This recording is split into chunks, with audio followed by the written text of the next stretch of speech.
Coding ఇంటర్వ్యూల ప్రపంచంలోకి వెళ్తున్నారా? అవును. అక్కడ విజయానికి డేటా స్ట్రక్చర్స్, అల్గోరిథమ్స్ చాలా కీలకమంటారు. నిజమే. కేవలం అవి తెలియడమే కాదు, వాటిని సమస్యలకు ఎలా వాడాలో అర్థం చేసుకోవడం ఇంకా ముఖ్యం. అవును.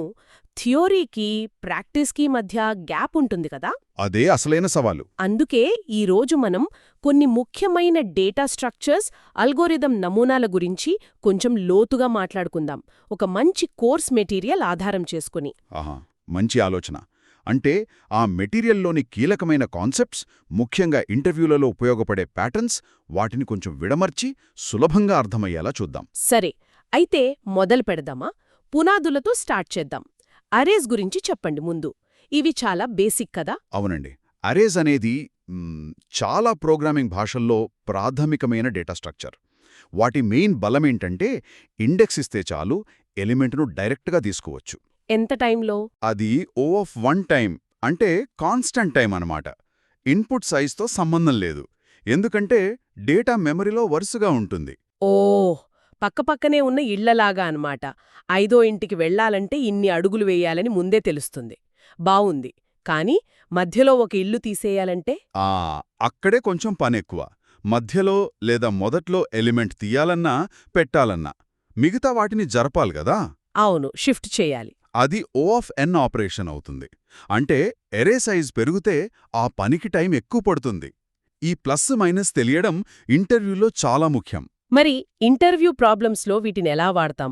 Order traversal, sliding Windows, prefix sums ఇలాంటి వాటికా? ఖచ్చితంగా.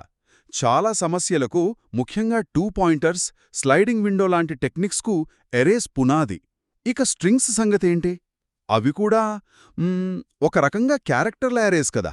అవును, కానీ చాలా భాషల్లో స్ట్రింగ్స్ ఇమ్యూటబుల్ అంటారు. అంటే ఏంటి? మార్చలేమా? మార్చలేమని కాదు, అంటే మార్చితే పాతది మారదు, కొత్త స్ట్రింగ్ వస్తుంది. అందుకే లూప్లో పదే పదే స్ట్రింగ్స్ కలుపుతూ వెళ్లారనుకోండి ప్లస్ ఆపరేటర్తో, చేస్తాం కదా అలా. అది చాలా నెమ్మదిగా పనిచేస్తుంది.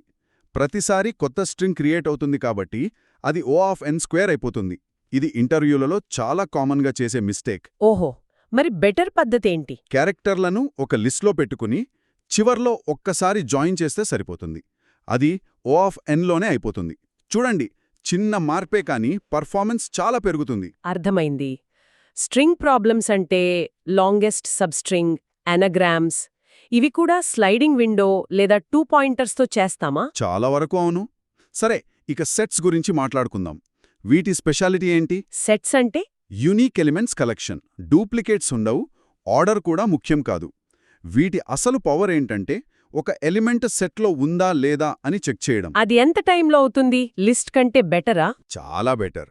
యావరేజ్గా O(1) టైంలో చెప్పేస్తుంది. నేను దీన్ని ఇంతకు ముందు చూశానా అనే ప్రశ్నకి ఫాస్ట్ ఆన్సర్ అన్నమాట. అంటే డూప్లికేట్స్ కనుక్కోవాలన్నా, స్లైడింగ్ విండోలో యునీక్ ఎలిమెంట్స్ లెక్క పెట్టాలన్నా సెట్స్ వాడొచ్చు. అంతేనా? కీ వాల్యూ కోసం కాదు. పర్ఫెక్ట్. కీ వాల్యూ కోసం మన దగ్గర హ్యాష్ మ్యాప్స్ ఉన్నాయి. వాటికి వెళ్లే ముందు బిగ్ O నోటేషన్ ఒక్కసారి గుర్తు చేసుకుందామా? ఇది మన అల్గోరిథం పర్ఫార్మెన్స్ కొలమానంతదా. అవును, ఇన్పుట్ సైజ్ పెరిగే కొద్దీ మన కోడ్ ఎంత నెమ్మదిస్తుంది లేదా ఎంత ఎక్కువ మెమరీ వాడుతుంది అని చెప్పేది. O(1), O(log(n), O(n), O(n log n), O(n²) ఇవే కదా కామన్గా చూసేవి. అవే. వీటిపై ఒక బేసిక్ ఐడియా ఉంటే చాలు. O(1) అంటే సూపర్ ఫాస్ట్, O(n² అంటే కొంచెం జాగ్రత్తగా ఉండాలి, పెద్ద ఇన్పుట్స్కి స్లో అయిపోతుంది. రఫ్ రూల్ ఏదైనా ఉందా? సాధారణంగా 105 సైజ్ ఇన్పుట్ ఉంటే O(n log n) లేదా అంతకంటే బెటర్ సొల్యూషన్ కావాలి. అదే 104 వరకు అయితే O(n² కూడా ఓకే అవ్వచ్చు కొన్నిసార్లు. ఈ అంచనా ఉంటే మనం రాసే సొల్యూషన్ సరైందేనా అని తెలుస్తుంది. ఓకే, ఫౌండేషన్స్ బానే ఉన్నాయిప్పుడు. మోస్ట్ ఇంపార్టెంట్ ప్యాటర్న్స్లో ఒకటి హ్యాష్ మ్యాప్స్ లేదా డిక్షనరీస్. ఎందుకంత పవర్ఫుల్ ఇవి? హ్యాష్ మ్యాప్స్ కీ వాల్యూ జతలను స్టోర్ చేస్తాయి కదా. వాటి మ్యాజిక్ ఏంటంటే యావరేజ్గా O(1) టైంలోనే ఒక కీకి సంబంధించిన వాల్యూని కనుక్కోవడం, లుకప్ లేదా కొత్త జతను పెట్టడం, ఇన్సర్షన్ చేయగలవు. O(1) అంత ఫాస్ట్ ఎలా? హ్యాష్ ఫంక్షన్ అనేదో అంటారు కదా, మెయిల్ బాక్స్ అనాలజీతో చెప్తారా? తప్పకుండా. హ్యాష్ ఫంక్షన్ ఒక పోస్ట్ మాస్టర్ లాంటిదనుకోండి. మీ దగ్గర యాపిల్ అనే కీ ఒక లెటర్ లాంటిది ఉంది. దాని పోస్ట్ మాస్టర్కి ఇస్తే ఆయన దానికి ఒక యూనిక్ మెయిల్ బాక్స్ నంబర్, అదే హ్యాష్ వాల్యూ, ఉదాహరణ 152. మీ వాల్యూని ఆ 152 బాక్స్లో పెడతాడు. ఆ తర్వాత నాకు యాపిల్ వాల్యూ కావాలంటే? మీరు మళ్ళీ అన్ని బాక్సులు వెతకక్కర్లేదు. పోస్ట్ మాస్టర్ని యాపిల్ అంటే ఆయన 152 అని చెప్తాడు. మీరు నేరుగా ఆ బాక్స్ దగ్గరికి వెళ్ళొచ్చు. O(1) టైంలో పనైపోతుంది. మరి రెండు వేర్వేరు కీస్కి ఒకే బాక్స్ నంబరొస్తే కొలిజన్ అంటారు కదా? అవును, రావచ్చు. కానీ దాని హ్యాష్ మ్యాప్స్ ఇంటర్నల్గా హ్యాండిల్ చేసుకుంటాయి. అది మనకు పెద్దగా కనిపించదు. మనం గుర్తుపెట్టుకోవాల్సిందేంటంటే కీలు హ్యాషబుల్ అయ్యుండాలి. హ్యాషబుల్ అంటే? అంటే వాటి విలువ మారకూడదన్నమాట. నంబర్లు, స్ట్రింగ్సు, టపుల్సు ఇవి హ్యాషబుల్. లిస్ట్స్, డిక్షనరీలు కాదు, ఎందుకంటే వాటిని మార్చొచ్చు కదా. అర్థమైంది. ఇంటర్వ్యూలలో వీటి రోలేంటి? O ఆఫ్ n² ని O ఆఫ్ n గా మార్చడానికి హెల్ప్ చేస్తాయా? చాలాసార్లు చేస్తాయి. బ్రూట్ ఫోర్స్లో మనం పదే పదే వెతుకుతాం కదా, అది O(n² అవుతుంది. అదే హ్యాష్ మ్యాప్ వాడితే ఇంతకుముందు చూసిన ఇన్ఫర్మేషన్ని O(1) లో తిరిగి పొందొచ్చు. ఇది టైం కాంప్లెక్సిటీని O(pin)కి తగ్గిస్తుంది. Best example. To some problem. అవును, కరెక్ట్. ఆ ప్రాబ్లం ఏంటి? ఒక ఎరేలో 2 నంబర్లు కనుక్కోవాలి. వాటి మొత్తం ఒక టార్గెట్కి ఈక్వల్ అవ్వాలి. ఆ నంబర్ల ఇండెక్స్లు చెప్పాలి. హ్యాష్ మ్యాప్ ఎలా హెల్ప్ చేస్తుంది? మనం ఎరేలో ఒక్కో నంబర్ నమ్ దగ్గరికెళ్తాం. వెళ్ళినప్పుడు మనకు కావాల్సిన ఇంకో నంబర్, అంటే కాంప్లిమెంట్, టార్గెట్ మైనస్ నమ్, ఆల్రెడీ హ్యాష్ మ్యాప్లో ఉందేమో చెక్ చేస్తాం. ఆ చెక్ O ఆఫ్ 1 లో అయిపోతుంది కదా? ఎస్, ఒకవేళ ఉందనుకోండి, మనకు ఆన్సర్ దొరికినట్లే. కాంప్లిమెంట్ ఇండెక్స్ మ్యాప్లో ఉంది, ప్రస్తుత నంబర్ ఇండెక్స్ మన దగ్గరుంది. 2 రిటర్న్ చేస్తాం. లేకపోతే ప్రస్తుత నంబర్ని, దాని ఇండెక్స్ని మ్యాప్లో స్టోర్ చేస్తాం. నెక్స్ట్ ఎలిమెంట్కి వెళ్తాం. భలే ఉంది. అంటే చూసినవి గుర్తుపెట్టుకుంటూ కావాల్సిన జత కోసం వెతుకుతున్నాం. Time complexity O of n. Space కూడా O ఆఫ్ n పడుతుంది కదా మ్యాప్ కోసం? అవును, టైం కోసం స్పేస్ వాడుతున్నాం. ఇది చాలా కామన్ ట్రేడ్ ఆఫ్. సరే, ఇప్పుడు ఇంకో పవర్ఫుల్ టెక్నిక్, 2 పాయింటర్స్. ఇది ఎక్కువగా అరేస్, స్ట్రింగ్స్ లాంటి వాటిపై పనిచేస్తుంది కదా. అవును, నెస్టెడ్ లూప్స్ వాడకుండా O ఆఫ్ n లో పని పూర్తి చేయడానికి హెల్ప్ చేస్తుంది. ఇందులో మళ్ళీ రకాలున్నాయా? ఉన్నాయి. ప్రధానంగా 2 రకాలు. ఒకటి opposite directions.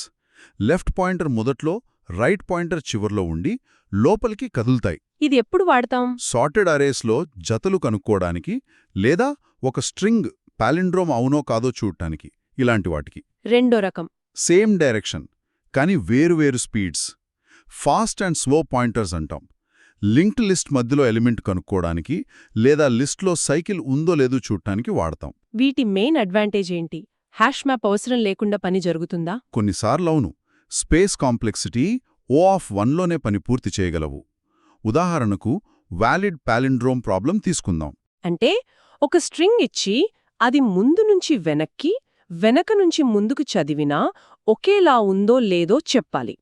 Alpha numeric characters మాత్రమే చూడాలి. కేస్ పట్టించుకోకూడదు. కరెక్ట్. దీనికి ఆపోజిట్ డైరెక్షన్ 2 పాయింటర్స్ వాడతాం. లెఫ్ట్ 0 ఇండెక్స్లో, రైట్ లాస్ట్ ఇండెక్స్లో పెడతాం. ఆ తర్వాత L R అయ్యే వరకు లూప్ చేస్తాం.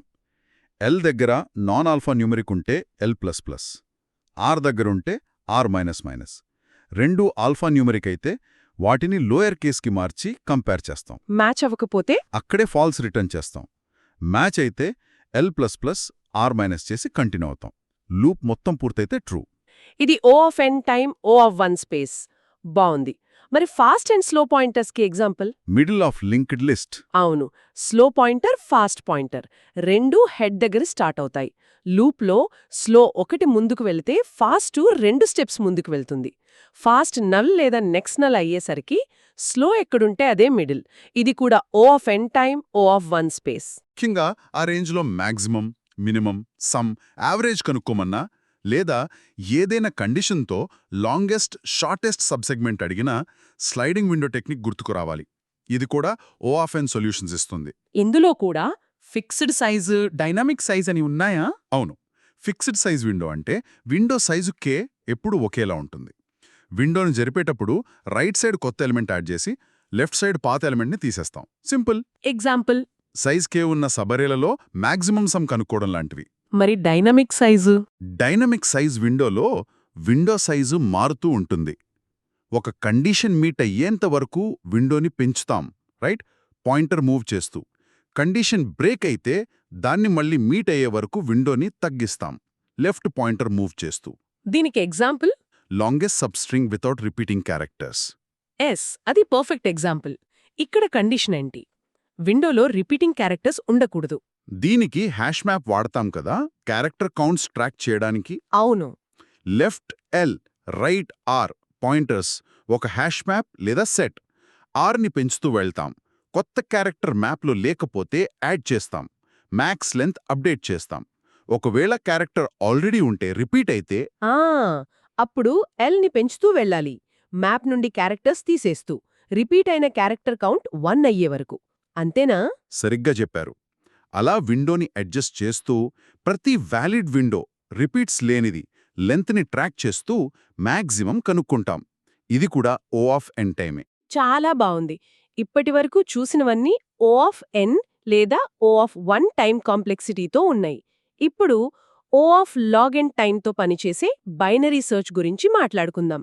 ఇది చాలా ఎఫిషియెంట్ కదా? అవును, చాలా ఎఫిషియెంట్. ఇన్పుట్ సైజ్ డబుల్ అయినా సర్చ్ టైం జస్ట్ ఒక్క స్టెప్ పెరుగుతుంది. ఇది సార్టెడ్ అరేలో ఒక ఎలిమెంట్ కనుక్కోవడానికేనా? ట్రెడిషనల్గా దానికే వాడతాం. లెఫ్ట్, రైట్ పాయింటర్స్, మిడ్ కనుక్కోవడం, టార్గెట్తో కంపేర్ చేయడం, సర్చ్ స్పేస్ని సగం చేయడం, ఇది బేసిక్. కానీ బైనరీ సెర్చ్ పవర్ అంతకంటే ఎక్కువ. అరే సార్ట్ అవ్వాల్సిన పనిలేదు. కేవలం ఒక మోనోటోనిక్ కండిషన్ ఉంటే చాలు. మోనోటోనిక్ కండిషన్ అంటే ఏదైనా ఒక ప్రాపర్టీ కొన్ని పాయింట్ల వరకు ఫాల్స్ ఉండి ఆ తర్వాత ఎప్పుడు ట్రూగా మారుతుందనుకోండి, FFF.TTT లాగా, లేదా వైస్ వర్సా TTT.FFF. ఇలాంటి కండిషన్ ఉంటే చాలు, బైనరీ సెర్చ్ వాడొచ్చు. ఓ అలాగా. అంటే ఆ FFF.TTT బౌండరీని మొదటి ట్రూ ఎక్కడొస్తుందో కనుక్కోవచ్చా? ఎస్, దానికి జనరలైజ్డ్ బైనరీ సెర్చ్ టెంప్లేట్ ఉంది. ఒక ఈజ్ ఫీజిబుల్ ఇండెక్స్ ఫంక్షన్ రాసుకుని అది ఆ ఇండెక్స్ దగ్గర కండిషన్ ట్రూ ఫాల్స్ ఇస్తే మనం ఆ బౌండరీని O ఆఫ్ log n లో పట్టుకోవచ్చు. భలే ఉంది. ఉదాహరణ, find minimum in rotated sorted array. అక్కడ ఎరే సార్ట్ అయ్యుండదు కదా? ఉండదు, కానీ రొటేట్ అయి ఉంటుంది. అక్కడ మనం ఒక మోనోటానిక్ కండిషన్ని కనిపెట్టాలి. ఉదాహరణకు, ప్రతి ఎలిమెంట్ని ఎరే చివరి ఎలిమెంట్తో కంపేర్ చేశామనుకోండి. మినిమం ఎలిమెంట్ నుండి చివరి ఎలిమెంట్ వరకు ఉన్నవన్నీ చివరి ఎలిమెంట్ కంటే తక్కువ లేదా ఈక్వల్గా ఉంటాయి. మిగిలినవి పెద్దగా ఉంటాయి. అంటే array mid is equal to array last అనేది ఒక మోనోటానిక్ కండిషన్, FFF.TTT లాగా ఉంటుంది. ఆ కండిషన్ మొదటిసారి ఎక్కడ ట్రూ అవుతుందో అదే మినిమం ఎలిమెంట్ ఇండెక్స్. ఎగ్జాక్ట్లీ. దాన్ని బైనరీ సెర్చ్తో O ఆఫ్ log n లో కనుక్కోవచ్చు. చూసారా, సమస్యలో మోనోటానిసిటీని గుర్తించగలిగితే బైనరీ సెర్చ్ ఒక సూపర్ పవర్. ట్రావర్సల్స్ గురించి మాట్లాడుకుందాం. BFS, DFS. ముందుగా BFS, బ్రెడ్త్ ఫస్ట్ సెర్చ్. అవును, BFS అంటే లెవెల్ బై లెవెల్ వెళ్ళడం. రూట్ నుండి స్టార్ట్ చేసి దాని పక్కనున్నవన్నీ లెవెల్ 1, ఆ తర్వాత వాటి పక్కనున్నవి లెవెల్ 2, ఇలా. దీనికి క్యూ వాడతాం, FIFO. షార్టెస్ట్ పాత్ వెయిట్స్ లేని గ్రాఫ్స్లో కనుక్కోడానికి ఇదే వాడతాం కదా? అవును, దానికిది పర్ఫెక్ట్. ట్రీస్లో సైకిల్స్ ఉండవు కాబట్టి సింపుల్గా క్యూ వాడితే సరిపోతుంది. కానీ గ్రాఫ్స్లో సైకిల్స్ ఉండొచ్చు. అవును, అప్పుడు లూప్లో పడిపోతాం కదా? అవును, అందుకే గ్రాఫ్స్లో BFS చేసేటప్పుడు ఏ నోడ్స్ విజిట్ చేశామో గుర్తుపెట్టుకోవడానికి విజిటెడ్ సెట్ వాడడం మస్ట్. ఇంకో చిన్న టిప్, నోడ్ని క్యూలో వేసేటప్పుడే విజిటెడ్ అని మార్క్ చేయాలి, తీసేటప్పుడు కాదు. ఇది డూప్లికేట్ పనిని తగ్గిస్తుంది. ఓకే, దీనికి examples. Binary tree level order traversal. Yes, ప్రతి లెవెల్లో ఉన్న నోడ్స్వి ఒక లిస్ట్లో పెట్టాలి. BFS దీనికి చాలా న్యాచురల్ ఫిట్. అలాగే గ్రిడ్ ప్రాబ్లమ్స్, ఫ్లడ్ ఫిల్ లాంటివి. MS పెయింట్లో బకెట్ టూల్ లాంటిదా? అదే, స్టార్టింగ్ పాయింట్ నుండి BFS చేసి కనెక్ట్ అయి ఉన్న ఒకే కలర్ సెల్స్ని కొత్త కలర్తో నింపడం. ఓకే, మరి DFS, డెప్త్ ఫస్ట్ సెర్చ్, ఇది లోతుగా వెళ్తుంది అన్నారు కదా? అవును, DFS ఒక దారి పట్టుకుంటే అది ఎంత దూరం వెళ్ళగలదో అంత దూరం వెళ్తుంది. డెడ్ ఎండ్ వస్తే వెనక్కి వచ్చి బ్యాక్ ట్రాక్ చేసి ఇంకో దారి చూస్తుంది. ఇది ఎక్కువగా రికర్షన్ కాల్ స్టాక్ లేదా ఇటరేటివ్గా స్టాక్ వాడి చేస్తారు. దీనికి కూడా గ్రాఫ్స్లో విజిటెడ్ సెట్ వాడాలా? తప్పకుండా వాడాలి, లేకపోతే సైకిల్స్లో ఇరుక్కుపోతాం. ట్రీస్లో అవసరం లేదు. డిఎఫ్ఎస్ అన్ని పాత్స్ ఎక్స్ప్లోర్ చేయడానికి, పాత్ ఉందో లేదో చూడ్డానికి, పజిల్స్ సాల్వ్ చేయడానికి, ముఖ్యంగా బ్యాక్ ట్రాకింగ్కి బేస్ లాంటిది. Examples: max depth of binary tree. అవును, దాన్ని సింపుల్గా రికర్సివ్ డిఎఫ్ఎస్తో చేయొచ్చు. 1 plus max of DFS of left DFS of right, అంతే. అలాగే grid problem number of islands. Islands లెక్క పెట్టడం. అవును, గ్రిడ్లో 1 ల్యాండ్ కనిపిస్తే కౌంట్ ఒకటి పెంచి దానిపై డిఎఫ్ఎస్ రన్ చేస్తాం. ఆ డిఎఫ్ఎస్ ఏం చేస్తుందంటే ఆ 1ని 0 వాటర్గా మార్చేసి విజిటెడ్ లాగా దాని పక్కనున్న 1లపై రికర్సివ్గా డిఎఫ్ఎస్ కాల్ చేస్తుంది. అలా ఆ ఐలాండ్ మొత్తం మునిగిపోతుంది, మార్క్ అయిపోతుంది. బాగుంది. డిఎఫ్ఎస్కి దగ్గరగా ఉండే బ్యాక్ ట్రాకింగ్ అన్నారు, అదేంటి? బ్యాక్ ట్రాకింగ్ అనేది ఒక రకమైన రికర్సివ్ ప్రాబ్లమ్ సాల్వింగ్ స్ట్రాటజీ. అన్ని పాసిబుల్ కాన్ఫిగరేషన్స్, సొల్యూషన్స్ వెతుకుతుంది, కానీ తెలివిగా. తెలివిగా అంటే? అంటే ఒక దారిలో వెళ్తూ ఇది కరెక్టు కాదని తెలిస్తే, ఏదైనా కండిషన్ ఫెయిల్ అయితే వెంటనే వెనక్కి వచ్చేస్తుంది బ్యాక్ ట్రాక్. ఆ నిర్ణయాన్ని వెనక్కి తీసుకుని అండూ చేసి వేరే ఆప్షన్ ట్రై చేస్తుంది. అనవసరమైన దారులో పూర్తిగా వెళ్లకుండా టైం సేవ్ చేస్తుంది. ఇది వేటికి వాడతాం? కాంబినేషన్స్, పర్మ్యూటేషన్స్, సుడోకు, ఎన్క్వీన్స్ ఇలాంటి వాటికా? ఎస్, వీటన్నిటికీ వాడతాం. దీనికొక జనరల్ టెంప్లేట్ ఉంటుంది. రికార్సివ్ ఫంక్షన్, బేస్ కేస్, సొల్యూషన్ దొరికితే స్టోర్ చేయి, పాసిబుల్ చాయిసెస్ మీద లూప్, ప్రూనింగ్, ఈ దారిలో వెళ్తే వర్కౌట్ అవ్వదని ముందే తెలిస్తే స్కిప్ చేయి, కమిట్, చాయిస్ తీసుకుని ముందుకు వెళ్ళు, స్టేట్ అప్డేట్ చేయి, రికర్సివ్ కాల్, ఆ తర్వాత చాలా ఇంపార్టెంట్ స్టెప్ బ్యాక్ ట్రాక్, తీసుకున్న చాయిస్ని వెనక్కి తీసుకో, స్టేట్ని రివర్ట్ చేయి. ఓకే.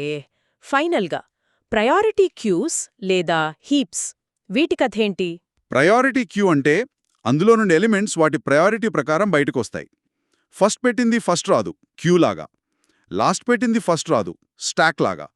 ప్రయారిటీ దేనికెక్కువో అది ముందొస్తుంది. ఇవి ఎలా ఇంప్లిమెంట్ చేస్తారు? హీప్స్తోనా? అవును, సాధారణంగా బైనరీ హీప్స్ వాడతారు. మిన్ హీప్ చిన్న ఎలిమెంట్ ముందొస్తుంది, లేదా మ్యాక్స్ హీప్ పెద్ద ఎలిమెంట్ ముందొస్తుంది. పైథాన్లో డిఫాల్ట్గా మిన్ హీప్ ఉంటుంది. మ్యాక్స్ హీప్ కావాలంటే? వాల్యూస్ని నెగటివ్ చేసి మిన్ హీప్లో పెడితే అది మ్యాక్స్ హీప్లా పనిచేస్తుంది. ఓ, ట్రిక్ బాగుంది. ఇవి ఎప్పుడు ఉపయోగపడతాయి?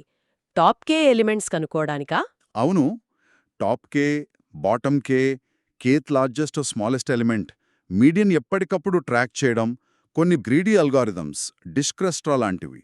వీటికి హీప్స్ చాలా యూస్ఫుల్.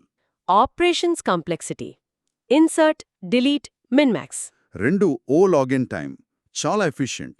కేత్ లార్జెస్ట్ ఎలిమెంట్ ప్రాబ్లంని హీప్తో ఎలా చేస్తాం? సింపుల్, మ్యాక్స్ హీప్ కావాలి కాబట్టి అన్ని నంబర్లని నెగటివ్ చేసి పైథాన్ మిన్ హీప్లో పెట్టండి. హీపిఫై చేస్తే అది O ఆఫ్ n టైం పడుతుంది. ఆ తర్వాత k-1 సార్లు హీప్ నుండి పాప్ చేయండి. అంటే చిన్న నెగటివ్ నంబర్లు అంటే పెద్ద పాజిటివ్ నంబర్లు పోతాయి. ఇప్పుడు హీప్ టాప్లో ఉన్నదే కేత్ లార్జెస్ట్ నంబర్, నెగటివ్లో ఉంటుంది. దాన్ని మళ్ళీ నెగేట్ చేయాలి. Okay. Total time O of n plus k log n. బాగుంది. అవును, అద్భుతం.